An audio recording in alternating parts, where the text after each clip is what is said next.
అనేకమైనటువంటి ప్రభుత్వ ఉద్యోగాలలో ఆడబిడ్డలకు అన్యాయం జరగకుండా ఉండడానికి మనము బీఆర్ఎస్ ప్రభుత్వంలో కేసీఆర్ గారు ఇచ్చినటువంటి జీవోను, అదేవిధంగా కేసీఆర్ గారు కోర్టులో కొట్లాడుతున్నటువంటి కేసుని ఇప్పుడున్నటువంటి కాంగ్రెస్ ప్రభుత్వం వెనక్కి తీసుకొని కొత్త జీవో ఇచ్చి మహిళలకు తీరని అన్యాయం చేస్తుంది అని చెప్పి మాకున్నటువంటి ఒక భయాందోళనను మేము వ్యక్తం చేయడం జరిగింది.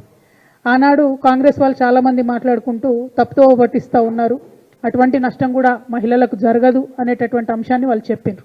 కానీ అప్పటికి ఇప్పటికీ మొన్న గురుకులాలకు సంబంధించి 626 పోస్టులను ఈ ప్రభుత్వం ఫిల్ చేయడం జరిగింది. ఈ ప్రభుత్వం ఫిల్ చేసినటువంటి 626 పోస్టులు ఇవి ముందే కేసీఆర్ గారు ఉన్నప్పుడే నోటిఫికేషన్ వేసి పరీక్ష అయిపోయి రిజల్ట్ వచ్చినటువంటి దాన్ని కొత్త జీవో ప్రకారం ఇప్పుడు నింపడం జరిగింది. ఏదైతే మేము భయాన్ని వ్యక్తం చేసినామో ఆ భయాన్ని నిజం చేస్తూ కేవలం 12% మాత్రమే ఆడపిల్లలకు దీనిలో ఉద్యోగాలు రావడం జరిగింది. ఇందులో 3 కేటగిరీలుగా నింపిండ్రు. ఈ 3 కేటగిరీస్లో కూడా ఒక దాంట్లో 12%, ఒక దాంట్లో 13%, ఇంకో దాంట్లో 23%గా ఆడపిల్లలకు ఉద్యోగాలు వచ్చినాయి.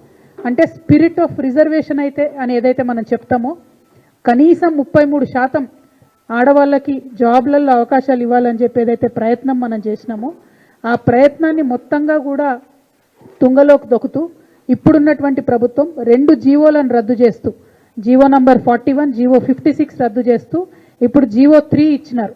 ఆ జీవో 3 ప్రకారం జరుగుతున్నటువంటి అన్యాయం మేము ఏదైతే జరుగుతుందని భయపడ్డామో అది ఇవాళ నిజం కావడం నిజంగా కూడా దురదృష్టకరం. చాలా మంది ఆడపిల్లలకి అన్యాయం జరుగుతూ ఉంది. మగపిల్లలతో సమానంగా ఇంకా మగపిల్లల కన్నా ఎక్కువ కష్టపడుతూ ఒక పక్క కుటుంబ భారాన్ని మోస్తూ పిల్లల్ని చూసుకుంటూ అనేక ఇబ్బందులు పడుతూ పోటీ పరీక్షలు తట్టుకొని మెరిట్లో వచ్చినటువంటి ఆడపిల్లలకు కూడా ఉద్యోగాలు రాకుండా అన్యాయం జరుగుతున్న విషయాన్ని మరొకసారి తెలంగాణ ప్రజల ముందుకి తీసుకొని రావడం జరుగుతూ ఉంది.